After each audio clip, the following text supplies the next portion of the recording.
Bismillahirrahmanirrahim. Pertanyaan pertama ini dari Kelapa Gading.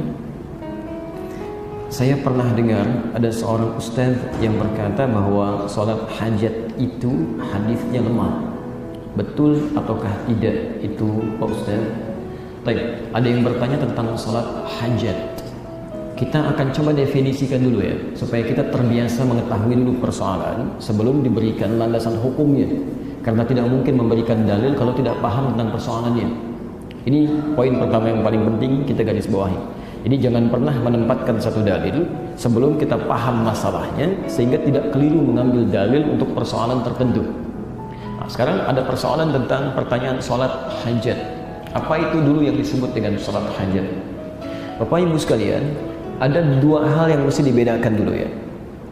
Hal pertama, patut dipahami bahwa semua sholat itu adalah hajat. Ingat itu ya, semua sholat itu adalah hajat. Hajat itu kebutuhan yang ingin disampaikan. Ya, kebutuhan yang ingin disampaikan. Dan perintah Allah saat meminta kita menunaikan sholat, itu memintakan pada kita untuk menyampaikan kebutuhan kita dalam sholat. Karena itu secara bahasa, sholat disebut dengan doa. As-salatu hiya doa. Sholat itu adalah doa. Sedangkan doa permohonan seorang hamba kepada Rabbnya tentang hajat kebutuhan yang dia miliki. Dibukalah kemudian perintah sholat di Al-Baqarah ayat ke-45 itu. Posisi paling kanan, di tengah agak sedikit ke bawah. Lihat kalimatnya. Wasta'inu bis-sabri was-salah. Wasta'inu. Saya berulang kali menafsirkan ayat ini. Dan jika Anda memiliki persoalan dalam hidup, punya kebutuhan, ya, maka mohonkanlah solusinya kepada Allah. Satu, bis-sabri, dengan cara sabar dulu menerima persoalannya. Jangan mengeluh, ingat itu ya. Berkali-kali saya sampaikan ini. Kalau sedang punya masalah, bukan Anda aja yang punya masalah, orang lain pun punya masalah. Karena masalah itu dititipkan oleh Allah sebagai ujian untuk meningkatkan kualitas hidup kita. Dan standar masalah, standar Quran ya, Quran surah kedua ayat 286. La yukallifullahu nafsan illa wus'aha. Tidak mungkin Allah menguji seorang hamba dengan masalah kecuali dia sanggup mengatasinya. Jadi standar masalah itu tidak akan diujikan kecuali hambanya sanggup. Jadi kalau Anda saat ini pun punya masalah sifatnya berat luar biasa, itu artinya cuma Anda yang sanggup. Orang lain belum tentu sanggup dengan persoalan itu. Jadi jangan mengeluh saat punya persoalan, sabarlah diterima. Setelah itu wassalah, mintakan hajat solusinya kepada Allah dalam sholat. Karena itulah ketika sholat kita kemudian memohon kepada Allah. Perintahnya wasta'inu. Jika Anda ingin robah dalam bentuk hajat, ya, minta tolong, maka kalimat ini berubah kalimatnya dari wasta'inu menjadi nasta'in. Ini standar dalam bahasa Arab, standar. Jadi perintahnya wasta'inu, kan? Wasta'inu. Ini perintahnya fi'il amr namanya, fi'il amr. Jadi ketika Anda ingin rubah dalam bentuk permohonan talab, ya, talabus syai', ini berubah karena ini bentuknya jama', ya, dirubah ke dalam bentuk jama' menjadi singkatan dari nahnu, nasta'in. Ya, jadi nasta'in. Oke? Jadi kata Allah, jika Anda punya persoalan, punya hajat, mintakan solusinya. Terima dengan sabar, minta lewat salat, wassalah, kan? Kemudian ketika salat kita minta, ya, diajarkan oleh Allah. Kita ucapkan, kami mohon solusi ya Allah. Ini kami punya hajat, kan? Hanya kepadamu kami minta. Hanya kepadamu disebut dengan iyyaka namanya. Iyyaka. Maka kita katakan iyyaka nasta'in. Dan kalimat ini diajarkan oleh Allah Subhanahu wa taala dalam bacaan salat kita. Disampaikan oleh Nabi sallallahu alaihi wasallam. Iyyaka. Apakah saat salat kita mengucapkan kalimat ini? Ya, kita ucapkan iyyaka na'budu wa iyyaka nasta'in. Jadi, saat salat, dalam setiap kesempatan salat kita menyampaikan hajat ini. Dari sinilah kemudian disimpulkan bahwa setiap sholat itu pada hakikatnya hajat kita kepada Allah. Ya. Sehingga pada umumnya kalau dikatakan, ya, kalau dikatakan adakah sholat hajat? Ya, semua sholat hajat, kan? Jelas ya? Karena setiap sholat kita memohon kepada Allah Subhanahu wa taala. Ini bagian yang pertama. Dan saat Anda mengucapkan kalimat iyyaka na'budu wa iyyaka nasta'in, di hadis qudsiynya di Abu Daud nomor hadis 649, itu hadis qudsi. Abu Daud itu ada 4.800 hadis. Sunan Abu Daud 15 hadis qudsi. Hadis qudsi yang nomor 2 posisi 649 riwayat Abu Hurairah. Di ujung hadisnya dikatakan begini, kurang lebih, lihat bahasanya. Idza qala al-'abdu, jika seorang hamba berkata dalam salatnya, iyyaka na'budu wa iyyaka nasta'in. Ya Allah, sekarang kami ibadah salat dan kami punya persoalan, kami mohon solusinya, kami punya hajat, kami mohon solusinya. Qala Allah azza wa jalla, dijawablah kemudian kalimatnya itu. Perhatikan jawabannya. Hadza baini wa baina 'abdi. Ini perjanjian antara aku dengan hambaku. Wa li 'abdi ma sa'al. Dan bila hambaku benar salatnya, apapun yang dia minta sekarang aku akan kabulkan. Aku akan kabulkan. Makanya setelah Anda membaca Al-Fatihah setelah kalimat ini, itu isinya doa semua. Dalam surat itu doa, dalam ruku itu doa, i'tidal itu doa. Bahkan saat i'tidal ditawarkan mau minta apa? Mil as-samawati, sepenuh langit permintaan Anda, wa mil al-ardi, punya permohonan sepenuh bumi, wa ma bainahuma, atau di antara keduanya, wa mil ma syi'ta, atau Anda enggak punya masalah tapi saya mau berikan jawabannya, min syai'in ba'du, dari setelah permohonan yang kita mohonkan.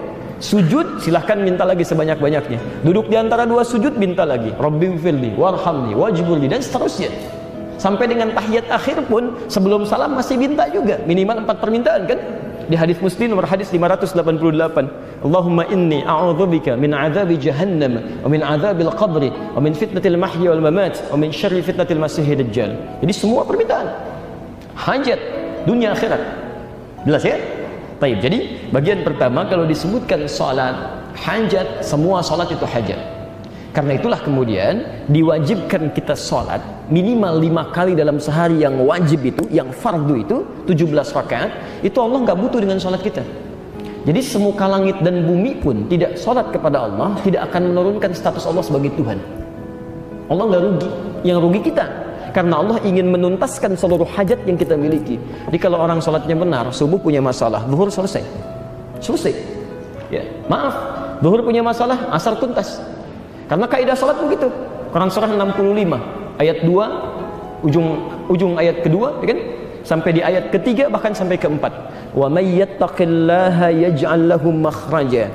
Setiap orang yang meningkatkan takwa, maka kami berikan keringanan hidupnya, berikan solusi dari setiap persoalan yang dia alami.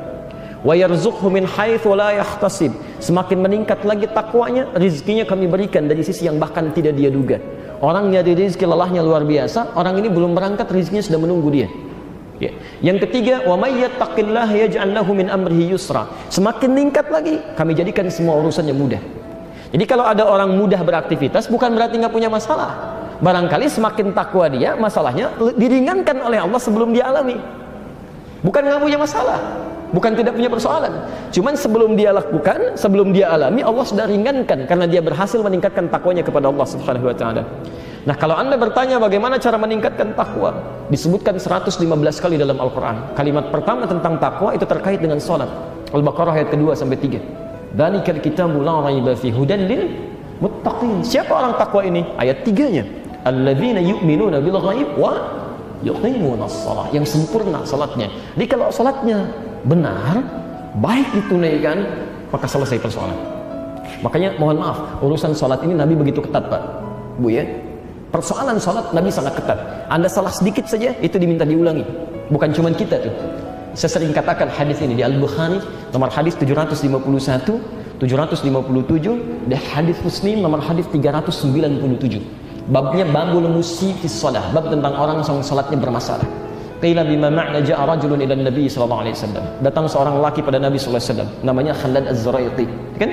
Kemudian fadakhala ila Masjidin Nabawi, masuk ke Masjid Nabi, fa shalla bi jambin Nabi, salat di samping Nabi. Setelah tuntas salatnya, falamma sallama yaminan wa shimala, setelah salam ke kanan dan ke kiri, faqala lahu Nabi sallallahu alaihi wasallam. Nabi sallallahu alaihi wasallam langsung berkata pada orang ini, "Shalli fa innaka lam tusalli." Anda silahkan salat lagi karena Anda belum salat. Padahal sudah salam. Fa'ada salatahu 3 marat, maka diulangi salatnya sampai 3 kali. Faqala lahu Nabi sallallahu alaihi wasallam mithla ma kana. Tapi Nabi tetap mengulang kalimat yang sama. Shalli fa innaka lam tusalli. Anda salat lagi karena Anda belum salat.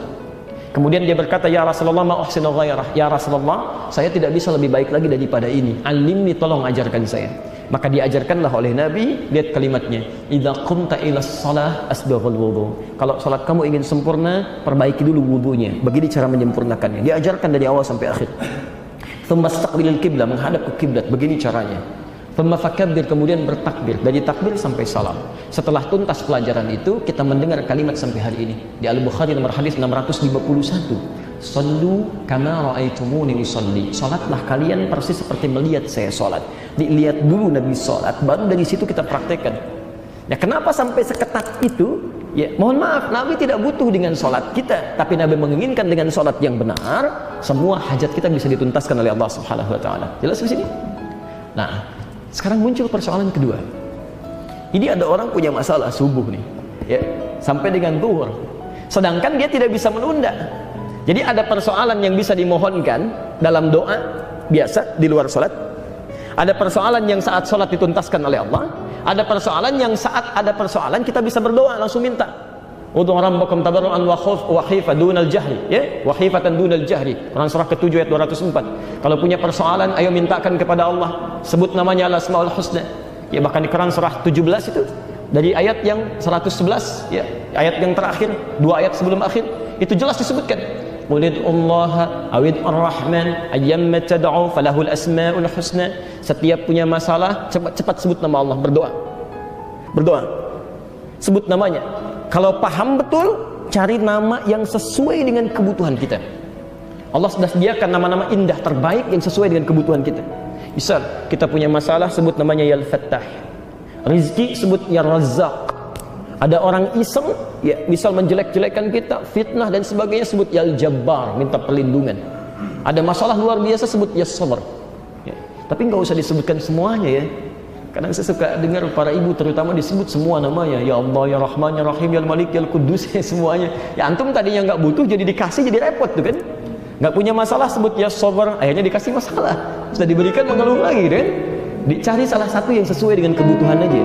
Cari salah satu, Ya Allah, Ya Al-Fattah, Ya Allah, Ya Al-Quddus, Ya Allah, Ya seterusnya. Baik, itu di luar salat.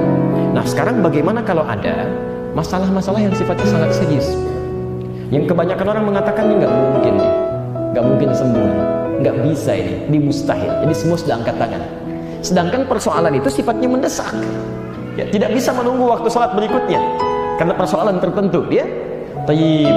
Dari sinilah kemudian ada dua hadis yang dari dua hadis ini kemudian ulama berbeda pendapat dalam menilainya.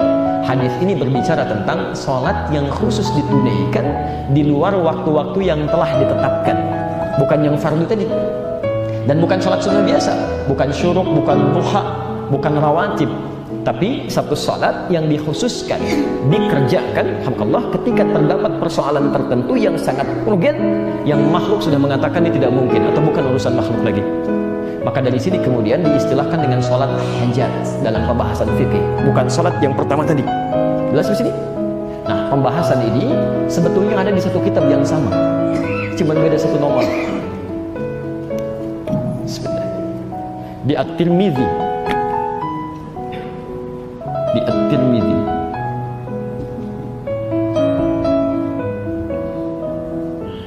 Imam At-Tirmidzi. Nama aslinya Muhammad, ya, berasal dari Tirmidz.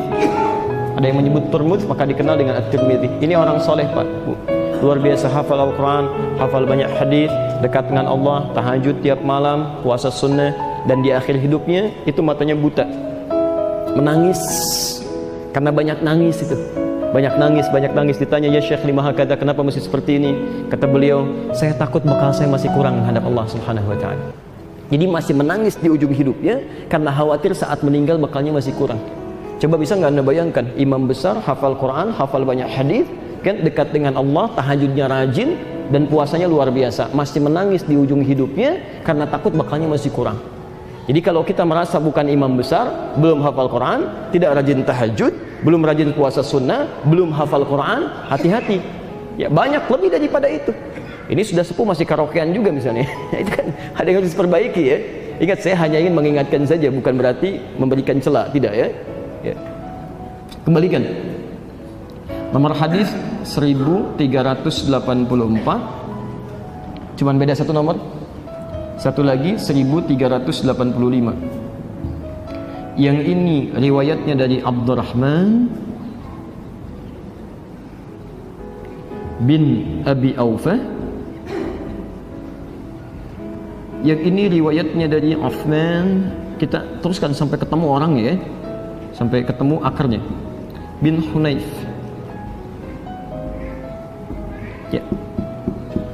Jangan berargumentasi kalau kita tidak paham tentang akar masalah. Kita temukan dulu persoalannya, baru kemudian kita lihat hadisnya.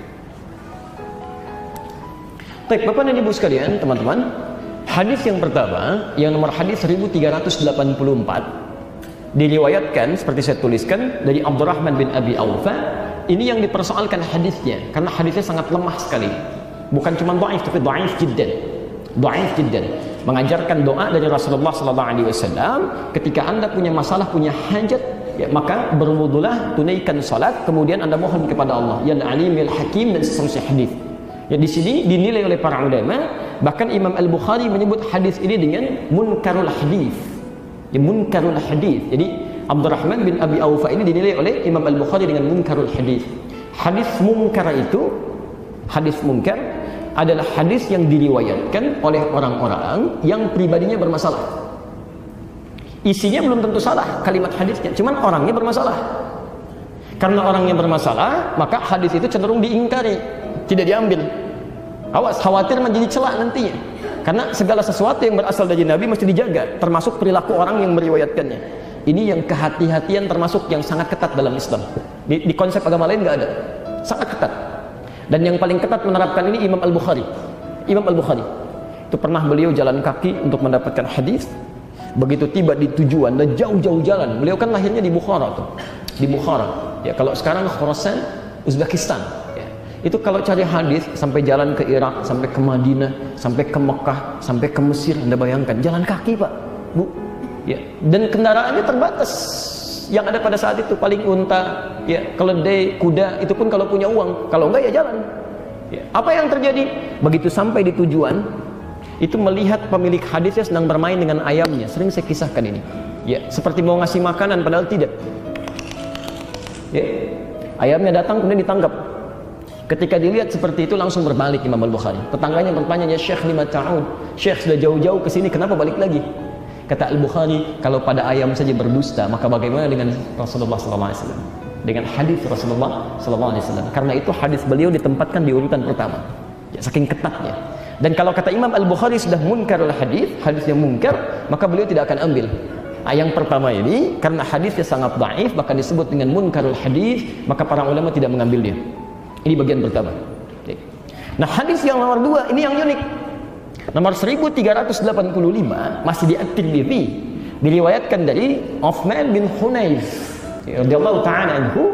Tapi yang kedua ini hadisnya dikisahkan bima makna qila ja'a rajulun dharir ila Nabi sallallahu alaihi wasallam. Datang seorang laki-laki yang tidak bisa melihat, buta, pada Nabi sallallahu alaihi wasallam. Dia berkata, "Ya Rasulullah, doakan saya untuk sembuh. Doakan saya supaya sembuh." Ya. Kata Nabi, "Maukah engkau aku tangguhkan itu sampai di akhirat dan itu lebih baik, atau aku doakan sekarang?" Jadi maksud Nabi, dalam keadaan engkau tidak melihat sekarang, itu lebih bagus untuk akhiratmu daripada engkau melihat. Bapak Ibu pilih mana? Bisa melihat atau nggak bisa melihat? Lihat bahasa Nabi ya. Untuk orang ini Nabi katakan, kamu diuji oleh Allah tidak bisa melihat. Bukankah dengan tidak bisa melihat, nggak bisa lihat maksiat? Nggak bisa lihat tayangan-tayangan yang tidak baik, gambar-gambar yang tidak elok, gitu kan? Nggak bisa melihat yang awas, yang dilarang oleh Allah Subhanahu wa Ta'ala. Dibandingkan dengan kamu saat ini mau melihat tapi berpotensi banyak maksiat lagi. Ayo, pilih mana? Tidak bisa melihat, terjaga dari maksiat, atau bisa melihat tapi berpotensi banyak maksiat. Pilih mana? Dan tidak ada pilihan ketiga dan tidak boleh maksa.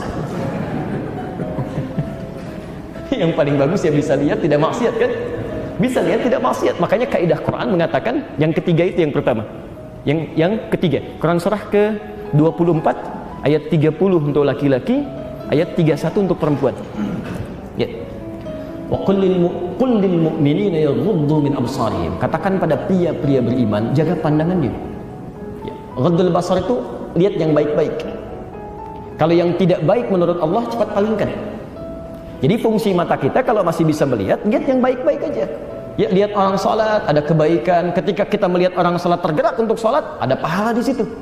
Lihat mushaf, ada pahala di situ. Masya Allah. Apalagi kalau sudah suami istri itu, ya jalan melihat kebaikan di istrinya, melihat kebaikan di suami, ada pahala di situ. Ya, ada banyak pahala kebaikan. Lihat anak, kemudian muncul kasih sayang, muncul doa, ada pahala di situ. Jadi sebetulnya kalau Anda bisa melihat yang baik-baik, kenapa lihat yang tidak baik? Cuman untuk orang tadi, ya, karena Nabi memahami keadaannya, ya, dengan berita dari Allah Subhanahu wa taala, tapi berupa tawaran. Kamu ingin ditangguhkan sampai di akhirat, bisa lihat lagi dalam kebaikan, kan? Atau ingin sekarang, tapi Nabi tidak mengatakan kalau lihat kamu berpotensi maksiat, tidak. Ya, itu bagian penafsiran tadi. Tapi orang itu memilih da'hu. Doakan aja sekarang. Jadi dia memilih untuk melihat.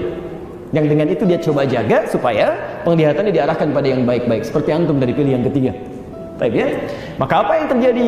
Nabi mengatakan, "Faliyatawadda", ambil wudu. Ambil wudu. Kemudian setelah dia berwudu, diminta falyuhsinus shalah. Kamu coba ambil wudu, tunaikan salat 2 rakaat, baguskan salatmu. Maka dibimbing doanya oleh Nabi sallallahu alaihi wasallam, diajarkan, ya. Ya Nabi ya rahmah, ya, wahai ya Allah, atas Nabi yang penuh dengan rahmat ini, mohon jadikan syafaatnya untukku, asyini bi syafaati, sembuhkan aku dengan syafaat Nabi Muhammad sallallahu alaihi wasallam. Maksudnya dengan doa dan arahannya tadi. Maka apa yang terjadi setelah dia menunaikan salat itu, dengan izin Allah Subhanahu wa taala sembuh matanya, sekalipun divonis permanen buta pada saat itu. Baik, hadisnya sahih. Hadisnya sahih. Jadi di sini ada 2 hadis berbeda dengan kisah yang berbeda. Yang satu dhaif, bahkan dhaifnya munkarul hadis, yang kedua statusnya sahih, dan tidak sedikit para ulama hadis kemudian menilai itu sebagai hadis yang sahih pada hadis yang kedua ini. Dari sinilah kemudian ulama berbeda pendapat. Ada satu yang tetap mempertahankan hadis yang pertama. Saya ingin mendahulukan hadis yang tidak sahih dulu sebagai kehati-hatian. Oke? Dari sini mereka berpandangan tidak mempraktikkan salat hajat sekalipun khusus di waktu yang luar. Jadi mereka tidak mempraktikkan, hanya menunggu waktu salat biasa saja, dan kalau punya hajat bermohon pada Allah Subhanahu wa taala dengan doanya, tidak dengan salatnya. Sedangkan yang kedua memahami karena hadisnya ada. Jadi disimpulkan, kalau ada masalah yang cukup dengan berdoa biasa, tidak perlu salat. Kalau masalahnya biasa menunggu waktu salat, sampaikan.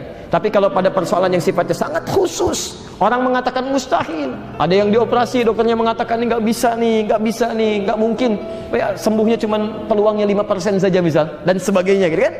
Dalam konteks ini, maka hadis yang kedua dipandang berlaku untuk menunaikan salat 2 rakaat, kemudian bermohon kepada Allah Subhanahu wa taala dengan doa yang pernah diajarkan oleh Nabi sallallahu alaihi wasallam di hadis itu.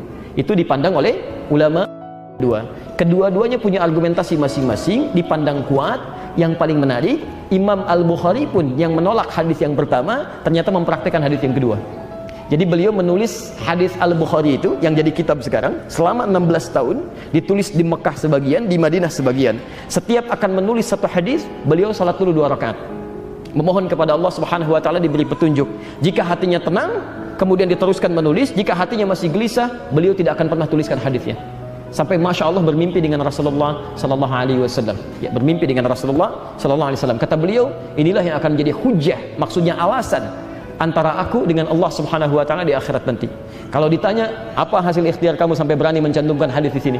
Maka beliau menjawab, ya Allah, bukankah aku telah menunaikan salat, bermohon, minta petunjuk sampai memasukkan hadis ini di dalam bukuku. Itu kurang lebih jabaran makna yang disampaikan dari sini. Nah, jadi dari 2 hal ini silahkan Anda tinggal memilih. Ya, kalau misalnya Anda ingin praktekkan, ya itu berdasarkan keterangan hadis tadi, Imam Al-Bukhari pernah mengerjakan, tapi pada hal yang sangat khusus saja. Tapi kalau dipandang cukup dengan menunaikan salat dan berdoa, itu pun tidak ada persoalan di sini. Yang salah yang tidak mau berdoa saat dia kemudian punya masalah. Itu dianggap orang sombong oleh Al-Quran. Innal ladzina yastakbiruna an ibadati, sungguh orang-orang yang sombong tidak mau berdoa kepadaku saat punya masalah, aku akan tenggelamkan dia di dasar neraka jahanam. Kalau kamu berdoa, dia nggak butuh.